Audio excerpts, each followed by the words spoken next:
Já vou ligar a gravação. E aí, como é que vocês estão? Tudo certo? Tudo tranquilão?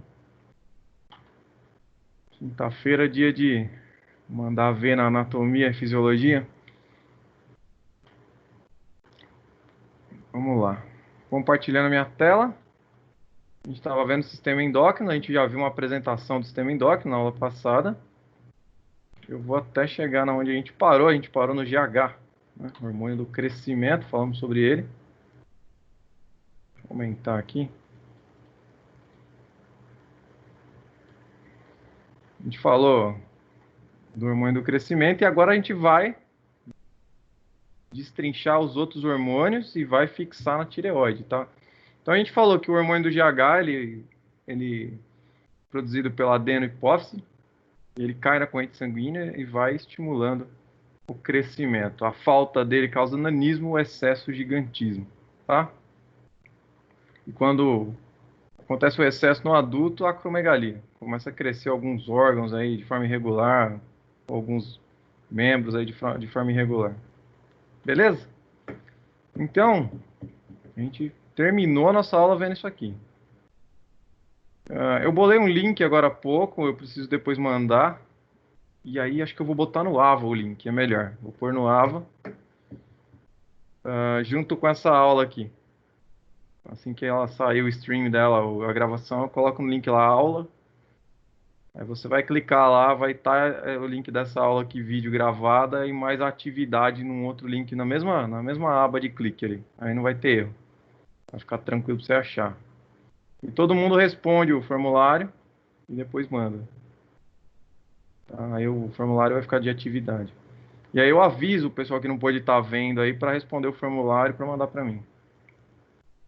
Vamos com tudo, vamos lá. Então, a glândula tireoide também é estimulada pela adenohipófise, tá? Só recapitulando, tá? A adenohipófise aqui, ó, ela é a região anterior da hipófise, a neurohipófise é a região posterior, tá? A adenohipófise, como vocês sabem, produzia os seguintes hormônios aqui, ó, prolactina, gonadotrófico, tireotrófico, adrenocorticotrófico, somatotrófico. A gente falou do somatotrófico na aula passada. Certo? E aí hoje a gente vai falar da tireotrofina, que é o TSH. Produzido na adenohipófise, ele vai chegar onde? Ele vai chegar na tireoide. Tá? Eu até montei um esquema para vocês na semana passada, né? Falei que a hipófise ela é a glândula mestre, que ela envia o hormônio de ordem para a célula-alvo e a célula-alvo começa a fazer a produção, por sua vez, do seu hormônio. Então, a adenohipófise lança a tireotrofina na corrente sanguínea, o TSH, e ele vai para a tireoide. Quando chega na tireoide, estimula a glândula tireoide a produzir o hormônio tiroxina. Tá? Você vai encontrar como tiroxina ou tironina, tá bom? A deficiência desse hormônio pode causar o hipotireoidismo, a diminuição da tireoide, e o excesso vai causar o hipertireoidismo. Daqui a pouco a gente vai ter a aula só de tireoide, vai falar só disso. Assim que eu terminar de apresentar todos os hormônios e chegadas dele. Aí nós temos o adrenocorticotrófico, que é o quê? Que é também produzido na adenohipófise. Ele vai lá estimular a glândula suprarrenal, que fica em cima dos rins, que vocês já conhecem. Quando vocês tiveram aula de renal, a gente viu isso até em laboratório. Tá? Vai fazer com que os hormônios da glândula suprarrenal sejam produzidos. Então vai criar aqui os glicocorticoides, o cortisol e a adrenalina. Tá? Nós temos partes dessa glândula, nós temos o córtex e a medula nessa glândula. Cada parte produz seus hormônios respectivamente diferentes, mas com funções aí que agem de forma conjunta. E a gente não vai falar sobre a suprarrenal hoje, tá? A gente vai deixar mais para frente um pouquinho. Beleza. Aqui, deixa eu ver se eu peguei aqui certinho. Foi. Aí vem a prolactina. A prolactina, como vocês viram, ela vai estimular o quê? Ela vai estimular as glândulas mamárias, tá? Ela estimula o desenvolvimento das mamas e a produção de leite. E nos homens, ela teria uma função desconhecida, embora os homens tenham a produção de prolactina pela hipófise, ela não tem uma função que se diz assim, fisiológica e que vai ser usada ali pelos homens. O homem pode ter galactorreia por excesso de prolactina? Pode. O homem pode ter produção de leite por excesso de prolactina, mas também é um fenômeno mais raro, tá? Quando os garotos ali com seus na idade da pré-adolescência, ali no início da puberdade, eles têm algumas, às vezes, irregularidades, disfunções da hipófise, a prolactina pode estimular o crescimento mamário do menino, tá? Mas nada como um tratamento hormonal que não faça a atrofia do desenvolvimento ali. Tem também o tratamento cirúrgico para quem desenvolve ginecomastia, né? Ginecomastia é quando a mama cresce mais. Aí o tratamento cirúrgico é corretivo, é plástico, tá? Mas, a princípio, não é nada patológico. Do mesmo jeito que mulher tem câncer de mama, homem pode ter, só que numa incidência muito menor, tá? Muito menor mesmo, porque a evolução mamária masculina é totalmente diferente. Mas não é o caso de dizer que uma ginecomastia é um padrão neoplásico, não é um padrão cancerígeno, tá? Então a gente não deve assustar ninguém que tenha ginecomastia dizer que o indivíduo está desenvolvendo algum padrão cancerígeno, porque não é a verdade. Para saber isso, precisa coletar exames, e a característica também de toque num padrão cancerígeno é diferenciada, né? Enfim, são formatos de caroços quando tem o toque, tá? Aí vem o folículo estimulante, que é o FSH, que é produzido também na adenohipófise. Ele vai descer onde? Ele vai descer lá nas gônadas, tá? Quando desce na gônada masculina, induz a produção de espermatozoide. Folículo estimulante, portanto, vai induzir a produção de espermatozoide, tá? Na mulher, vai promover o desenvolvimento do folículo da ovária, tá? Vai o que então? Estimular os óvulos, beleza? E estimula também o ovário, por sua vez, a produzir estrógeno, certo? Por sua vez, estimula o ovário a produzir o estrógeno, tá? Então, um dos hormônios é estimulado aqui no folículo estimulante, beleza? Aí você tem o luteinizante, que desce da adenohipófise também, cai na corrente sanguínea e vai estimular as gônadas. Vai estimular o homem, no caso, nos seus testículos, a produzir testosterona, certo? E vai fazer com que a mulher tenha a ovulação e desenvolva o corpo lúteo, tá? E o seu hormônio progesterona. Beleza? Olha que bacana.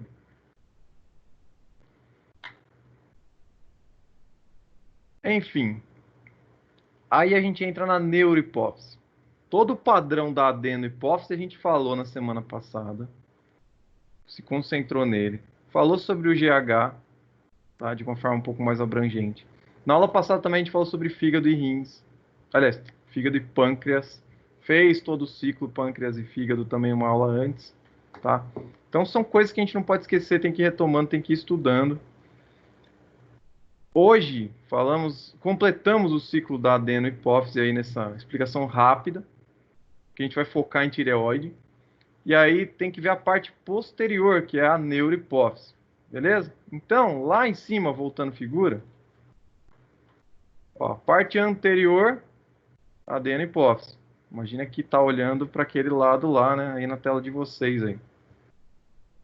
E na parte posterior, que é a parte de trás da glândula, aí você tem a neurohipófise. A neurohipófise, ela não produz tantos hormônios assim, igual a adeno. Ela só produz dois, tá? Então, descendo, voltando lá.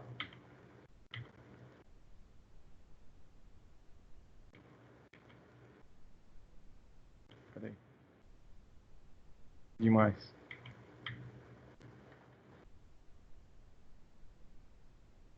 Aqui.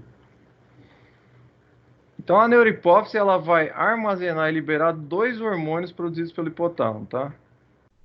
o antidiurético, que é o ADH, beleza?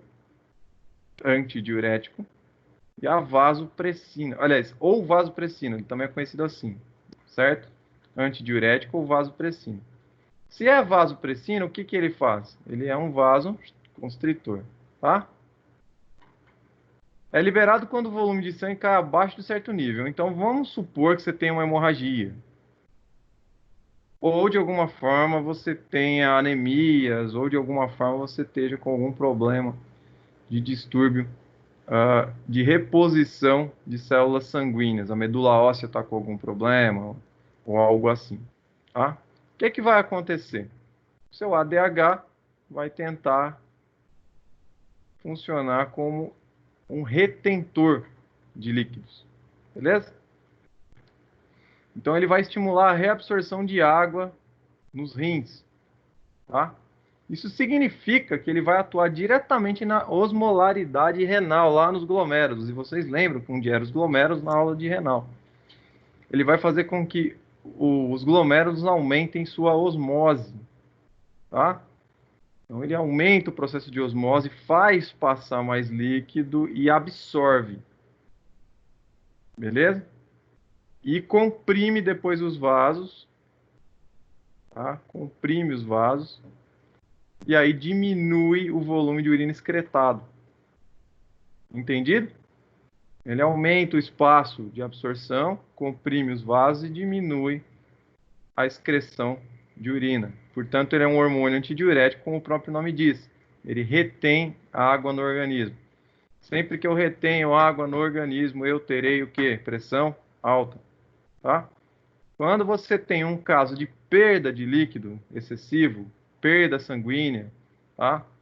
Você terá hipotensão.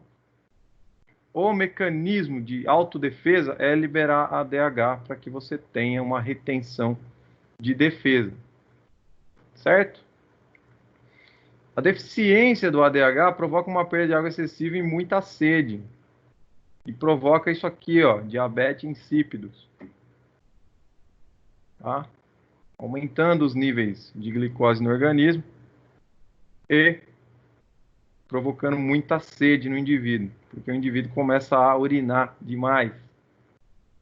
Para tentar compensar a perda de íons, o que que o fígado faz? O fígado, vocês sabem que armazena glicogênio. Para tentar compensar a perda de íons, o pâncreas libera o seu glucagon, libera, chega no fígado, o fígado faz o glicogênio se tornar glicose e começa a aumentar a glicose na corrente sanguínea, para tentar uma compensação da perda de íons, tá? Porque senão seu organismo fica sem energia, e isso causa diabetes insípida, tá bom? De novo, galera, quando que você tem diabetes insípida? Quando você tem deficiência do hormônio antidiurético, ou quando você tem uma perda de água excessiva. Perdas de água excessiva geralmente acontecem porque você tem, né, uma deficiência no antidiurético, tá? Sabe uma doença que causa um distúrbio complexo aí? A dengue. Durante as crises na subida de pico do ciclo da doença, você sente muito prurido, muita coceira e começa a perder líquido. Não sei se alguém já teve dengue, mas quando eu tive dengue, por exemplo, durante um período de 12 horas, eu ia no banheiro 14 vezes. Era um absurdo. Tá? E você tem que repor esse líquido justamente porque o teu organismo está disfuncional e está colocando, tá ali, praticamente não está soltando o ADH para os seus rins fazerem ali, né, a, a retenção. Ele não retém, tá? Outra coisa que pode colocar você num colapso, muitas vezes, é depois que você sofre um processo alérgico, por exemplo. Os rins podem ficar ativados durante um tempo maior e você perde líquido excessivamente, tá? Por quê? Porque o seu organismo tenta desintoxicar você do que está te causando o processo alérgico e isso vai demandar do seu rim uma perda maior, tá bom? Então, só para vocês entenderem legal, exemplos que podem levar ou podem estar indicando que o ADH não está funcionando. E quando você fica muito tempo sem urinar, é porque o ADH está ativaço. Quando que acontece isso? Depois que você tem um processo de diarreia, por exemplo, você não urina mais, o ADH está lá ativado. Porque você já perdeu tanto líquido e o organismo entende que é melhor manter o ADH ativado e segurar ali o seu padrão urinário, não produzir ali, pelo menos tentar reter a nível glomerular, tá bom? Isso vai fazer com que aumente sua pressão, você não tenha hipotensão e mantenha o equilíbrio basal do seu corpo. Certo? Aí nós temos aqui ainda o antidiurético, como ele funciona nos glomérulos, ó, tá vendo? Então o antidiurético, ele cai, deixa eu só... O antidiurético ele vem, aumenta aqui a osmolaridade aqui, tá? Aí você tem, ó, a aferente entrou, aí a eferente saiu, sangue é filtrado, certo? O que vai acontecer aqui, ó, no padrão de retenção? Ele aumentou a osmolaridade na cápsula renal, na cápsula glomerular, também vocês podem usar esse nome, tá? E ele vai aumentar aqui o padrão, depois ele vai fazer uma constrição na alça néfrica. E ele vai fazer com que haja uma maior retenção aqui no tamanho glomerular após o processo de osmose, tá? Então, o ADH aumenta a permeabilidade dos ductos. Ele vai aumentar os ductos nefríticos. Mas lá na corrente sanguínea, ele vai apertar, ele vai comprimir os vasos. E ainda por cima faz uma reabsorção de algumas substâncias úteis, quando você tem ali o processo de vascularização, oxigenação, lá da arteríola eferente, ele ainda reaproveita algumas substâncias úteis lá no túbulo contorcido proximal do glomérulo ali. Eliminação ativa das excretas está funcionando ainda, né? Você tem o padrão urinário, só que aí, como você teve o aumento da permeabilidade, você tem uma retenção líquida antes de descer para chegar lá na pirâmide renal, para chegar lá no tubo nefrítico principal, tá? Então, vai diminuindo o gotejamento que chega lá e, por consequência, vai diminuindo o seu padrão ali de descida para encher a bexiga, tá bom? É assim que funciona o ADH. Quando o ADH para de ser ativo, ele se desativa, reconhecendo que o teu organismo está ali no equilíbrio basal, e lembrando, quem faz todas essas leituras? O seu hipotálamo. O seu hipotálamo, como eu disse na aula anterior, faz todas essas leituras e vê se seu organismo está num padrão basal para sobrevida, né? Para ficar normal. Deixa eu só ativar aqui. Enfim, então é preciso ficar atento com esses padrões. Se você está tendo pressão alta, tá, hipertensão durante muito tempo, pode ser um índice de que o ADH está ativo durante longo período. Pode ser uma disfunção. Se você está tendo hipotensões e está perdendo muito líquido, e está tentando uma ingesta hídrica adequada, e mesmo com todo o seu esforço não está dando certo, pode ser também que haja uma disfunção de ADH na falta dele, no caso. Tá? Muito bem. A neurohipófise também produz a ocitocina. Mas antes, ficou claro o ADH, o hormônio antidiurético?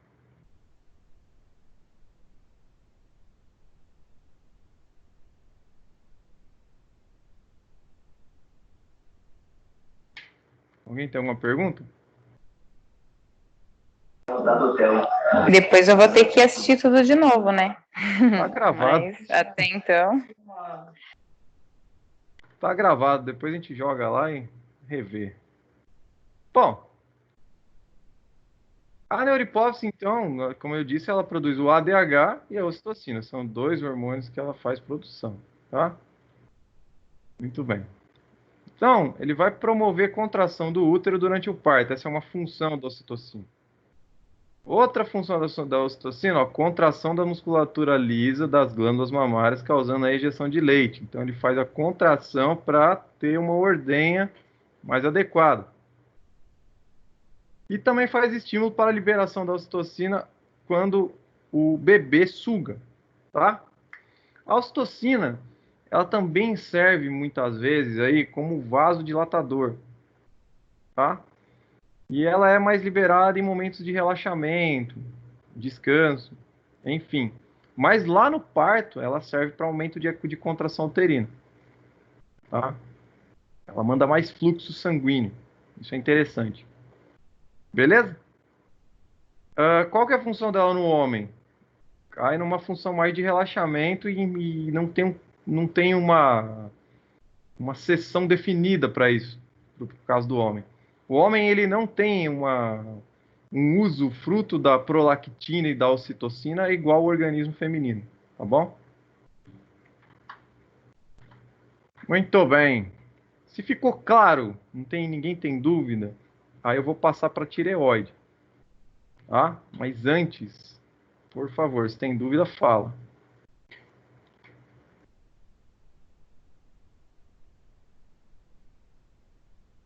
Deixa eu só ver aqui o pessoal do WhatsApp aqui.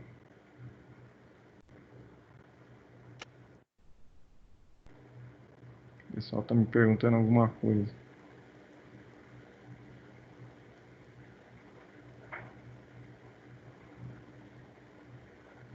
Pessoal, deixa eu só fazer a cópia do link. Só um minuto. O pessoal tá falando que não tá conseguindo. Quem que é a Renata? Estranho. Bom, eu vou só fechar aqui, parar de compartilhar e vou copiar o link e vou enviar rapidinho. Se tiver alguma dúvida, vocês perguntam aí, galera.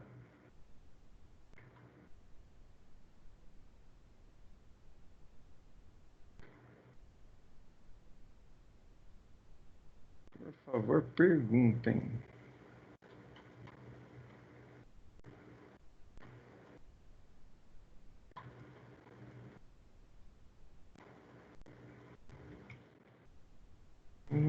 Vou mandar aqui pra galera. Todo mundo mandou o link lá, na enfermagem tá ok. Acho que olhando aqui tá tranquilo.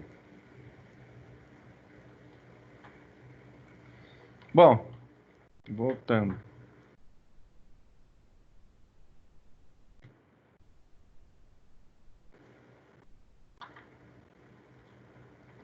Seguindo a aula aí, galera. Vamos lá.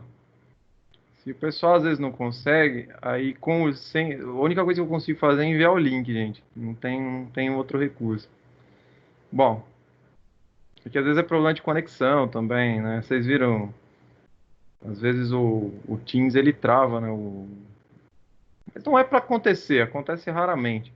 Vou compartilhar a tela de novo. Todo mundo vendo minha tela? Vê aí, me dá um salve aí. Sim. Beleza. Então, galera, eu vou continuar a partir da tireoide, tá? Então a tireoide ela fica em qual região? Aqui na sua região do pescoço, tá?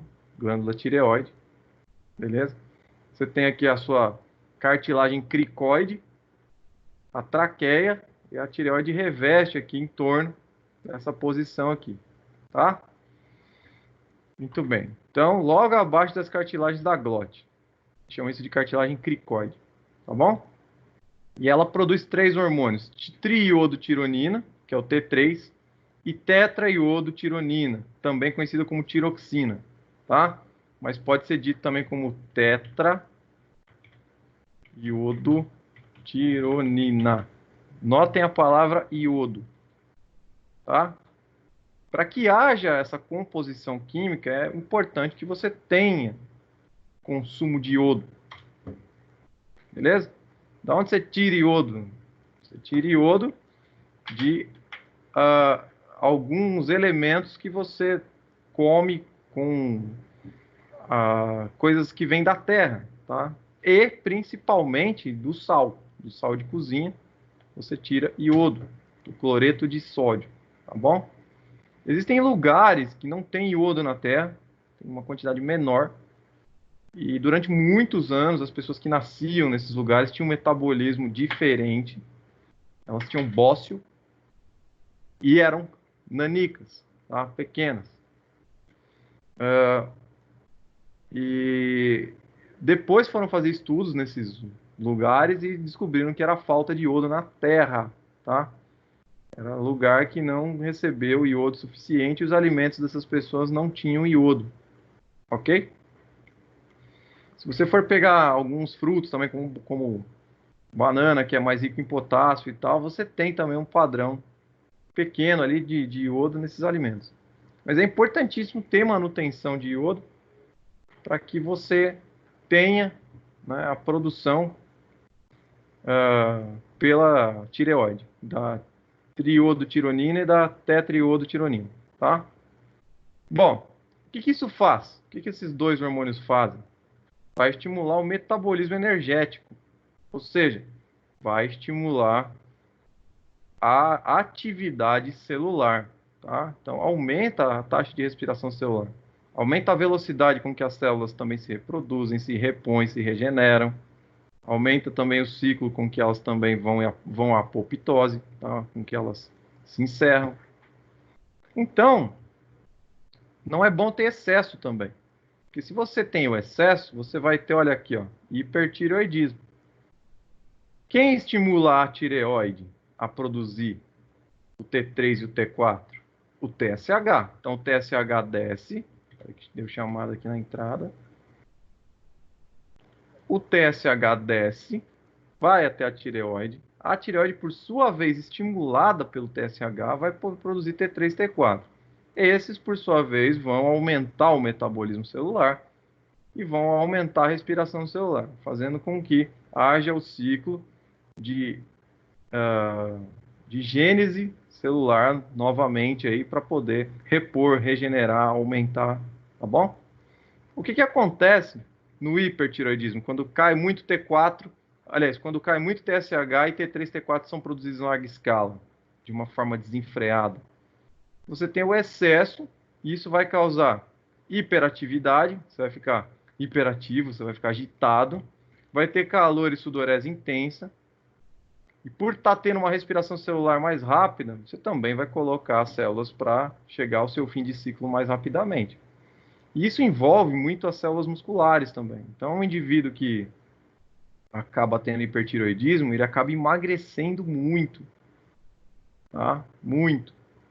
Ele não tem ali uma evolução de volume muscular. Ele emagrece mesmo, perde até a massa magra, tá? E o que acontece? Começa a aumentar essa região aqui do pescoço, dando o que a gente chama de bócio, tá? Vai ter perda de peso, porque está bem acelerado ali o metabolismo, e a parte psíquica do indivíduo vai ser uma pessoa irritadiça, nervosa, não consegue dormir. Às vezes vai ter exoftalmia, os olhos ficam grandes, arregalados, tá? E o bócio, que é o que incha ali a parte de baixo do pescoço, tá bom? Então essas são características de quem tem hipertireoidismo, tá? Fora que os cabelos ficam ressecados, as unhas ficam mais ressecadas. Por quê? Porque a atividade ali da queratina também aumenta, então a troca sai, né? Pode desenvolver seborréia, caspa. É complicado. Quanto mais rápido os metabolismos ocorrem, sua pele também descama mais fácil, tá?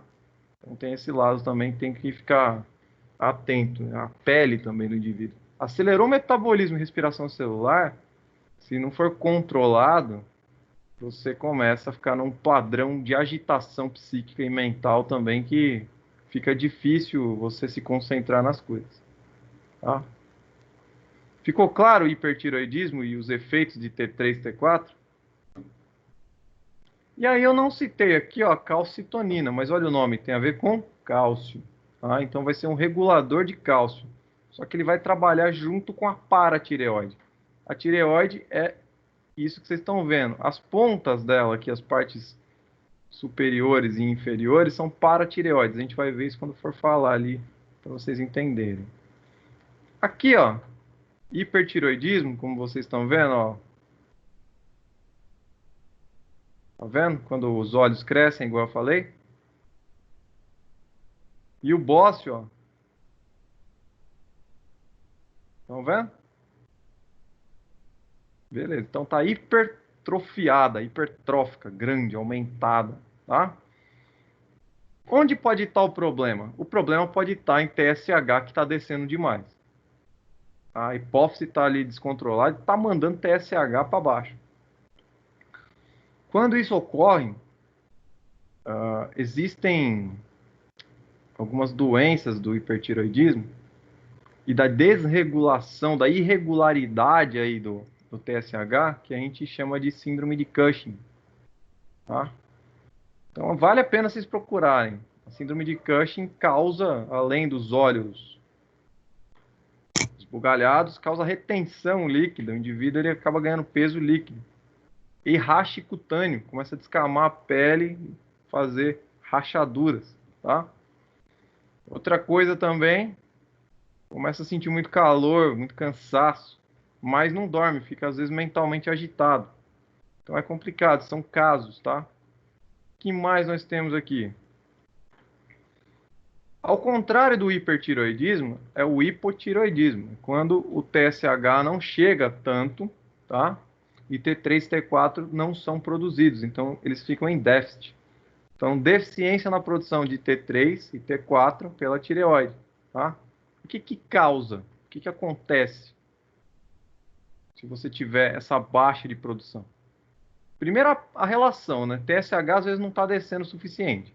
Então, pode ser na hipófise o problema. Quando o TSH está livre, está descendo, isso é detectado em exames hormonais, você precisa avaliar por que não produz T3 e T4. Aí vai ver se tem iodo, se você tem absorção de iodo, ou se você está consumindo iodo suficiente.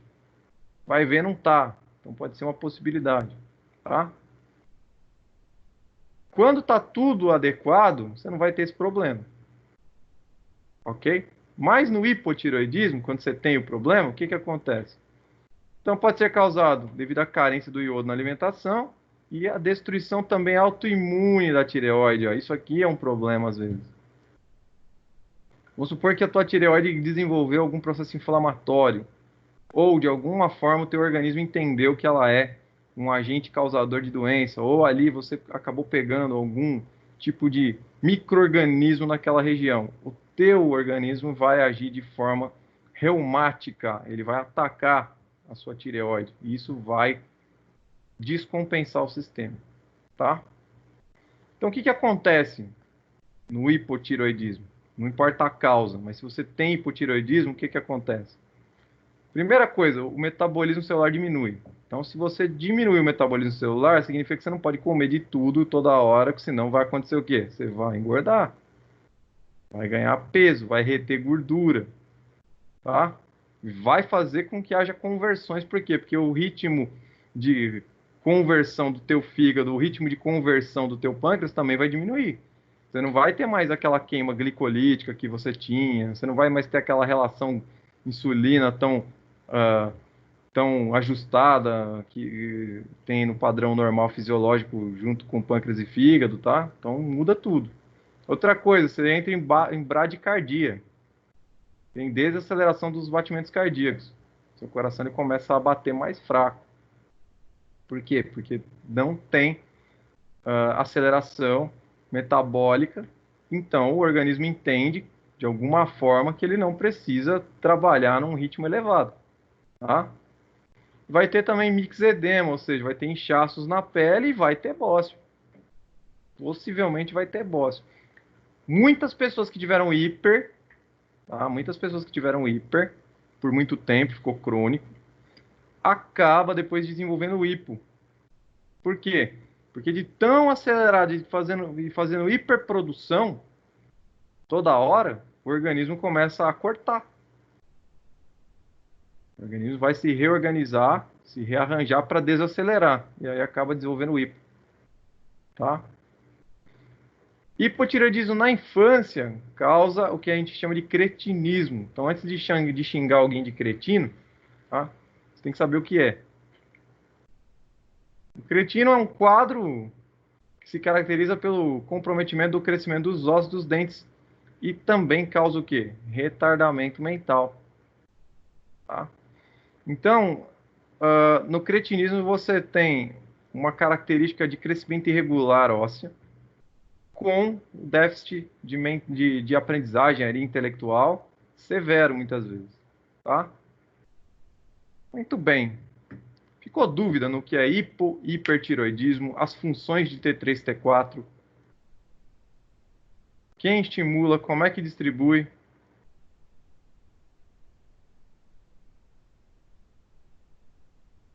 Dúvida, pergunta? Angústia no coração? Não? Gente, fiquem sempre atentos com isso, tá? Se vocês estão percebendo em si mesmos ganho de peso excessivo, mesmo tentando fazer dietas regulares, tá com muita sonolência, muito cansaço, tá tendo algumas coceiras na pele ali, tá tendo vermelhidão, vai procurar um endócrino, tá? Se é o contrário, tá muito acelerado, tá magro, come pra caramba, mas não engorda, nem um pouquinho, e tá percebendo que os olhos estão ficando mais saltados, vai procurar um endócrino. Certo? Professor, Oi. tem tratamento para isso? Tem reposição de T3, T4 na falta e diminuição da inibição do TSH no excesso. Acompanhamento médico é controlado, né? Sim, sem dúvida. Qualquer padrão hormonal é acompanhado. Eu tenho e o médico não pede exame nenhum para mim. Estranho. É Estranho. que nem ele eu fui diagnosticada com 15 anos e ele pegou e falou: você tem tireoide, eu tô com 2 caroços em cada lado, cada um em média eu acho que tem 1 centímetro, se eu não me engano, e ele não me deu remédio nenhum. E eu troquei de médico e ela também não me dá remédio nenhum para tomar, para fazer alguma coisa e nem exame nenhum ela pede. Você foi no endocrinologista? Ela não me encaminhou. A minha ginecologista falou assim que não pode me encaminhar por causa da minha idade. E ela não me encaminha. Se ela não me encaminhar, eu não tenho como passar. Tanto no convênio quanto no SUS. Tenta uma insistência, passa num clínico, o clínico pode te encaminhar. Uhum. Não desmerecendo a gineco, não, de jeito nenhum. Mas é que assim, o endócrino é o profissional mais indicado, ele para isso, tá? Ele vai fazer o controle mais amplo. E é preciso ter exames específicos para determinar ali produção de T3, T4, a falta, o excesso, tá? É importantíssimo. Beleza? Gente, qualquer coisa que você veja de anormalidade a respeito de hormônio, corre atrás, porque o tempo vai deixando as coisas crônicas. Se você não trata, isso aí vale para todo mundo. Se você não trata, o que acontece? Você pode desenvolver doenças que podem se tornar irreversíveis. Tá? Pode ter prejuízos sérios na saúde. Muito bem. Falando da calcitonina, isso aqui é muito importante, gente. É outro hormônio também que, se tiver desregulado, meu amigo, dá problema. Mas vamos lá. Então ele vai atuar, ó, presta atenção nisso. Atua diminuindo a quantidade de cálcio do sangue, tá? Então ele é hipocalcemiante, beleza? Hipo, baixo, cálcio, emiante, tira do sangue, tá? E aumenta a concentração nos ossos. Quando é que você precisa fazer isso, Rafael? Quando é que você precisa ter esse aumento? Conforme você vai crescendo, você vai precisar construir estrutura óssea, tá? Quando vocês estudaram osteoblasto, osteoclasto, osteócito, é preciso ter esse equilíbrio aí também da tireoide, da produção da calcitonina, para que haja aí a produção ali, reposição, reconstrução de estrutura óssea. O cálcio é importantíssimo. Só que o cálcio também é fator coagulante. Tá? Ele também ajuda na coagulação. Beleza? Então, se você tem calcitonina em excesso, tá tirando do sangue e mandando para os ossos em excesso, você não fecha a coagulação também muito bem. Tá? Então tem essa parte aí que não pode ficar muito em excesso. Aí você tem ali nas paratireoides, onde fica as paratireoides que eu falei? Ó, fica nos cantos da tireoide. Tá vendo? As paratireoides, ela produz o paratormônio, que faz o contrário. Entenderam? Um tira do sangue para botar nos ossos, que é a calcitonina. Tá vendo? atua diminuindo a quantidade de cálcio do sangue e aumenta lá nos ossos. O paratormônio faz o contrário. Quando você precisa de cálcio circulando no sangue, ele retira da estrutura de formação óssea, tá? E envia para o sangue. Qual que é o problema do excesso? O problema do excesso é que vocês já viram, por exemplo, que excesso de cálcio circulando no sangue vai parar onde depois na filtragem? Diz aí, forma o que lá nos rins? Né? Então, vocês sabem, cálculos aí advêm muitas vezes desse desequilíbrio. Tem gente que tem cálculo renal e fala é genético, pode até ser, mas é um desequilíbrio, às vezes, importante nesse padrão. Tá? Outra coisa, o paratormônio, ele normalmente é ativado em momentos que você sofre algum machucado, algum corte e está sangrando. Para quê? Para fazer o quê? Para fazer o fechamento dos fatores de coagulação. Vocês não estão tendo imunemato ainda, ou estão? Sim. Na imunemato, geralmente a gente aprende os fatores de coagulação, tá? Por isso que eu perguntei. O cálcio é o quarto fator de coagulação, pra vocês terem uma ideia, para fechar a cadeia, tá? As paratireoides que produzem o paratormônio, então, como eu disse, ó, responsável pelo aumento do nível de cálcio no sangue. Então ele tira dos ossos, tá vendo? Ó, retira cálcio dos ossos e aumenta na corrente sanguínea. Então, ele faz o contrário, tá? O paratormônio e a calcitonina realizam o controle dos níveis normais de cálcio no organismo. Então, esses hormônios precisam estar equilibrados. Senão, você vai ter hipercalcemia se tiver ali desregulado, tá?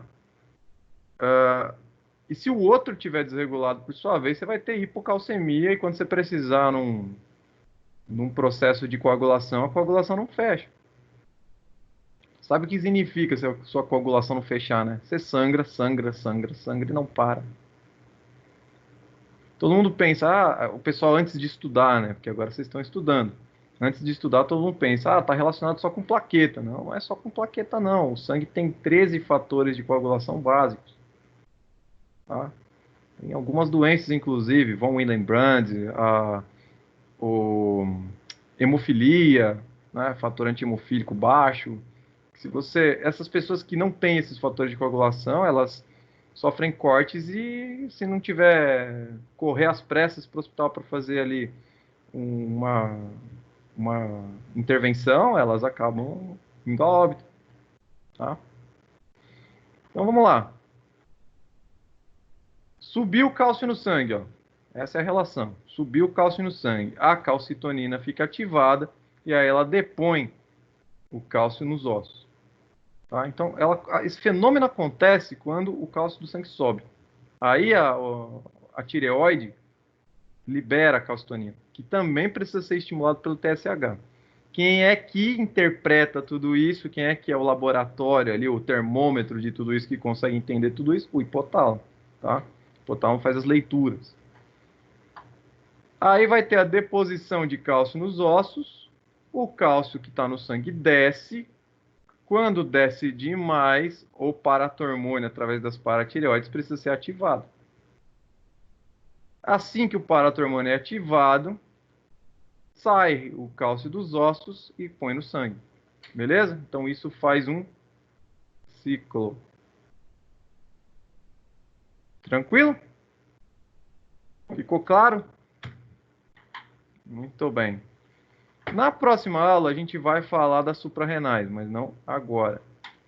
O que eu vou dar para vocês fazer agora? Vou mandar atividade. Então, fica vendo onde é que eu vou pôr já essa atividade para ficar fácil para todo mundo.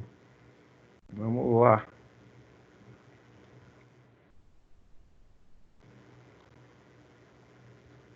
Vou entrar no meu AVA aqui.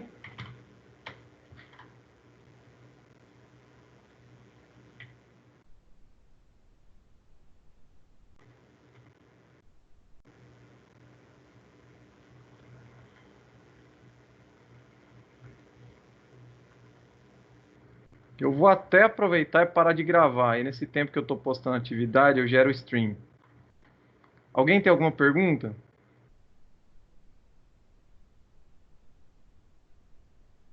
Beleza, ó, parando a gravação, fechando gravação.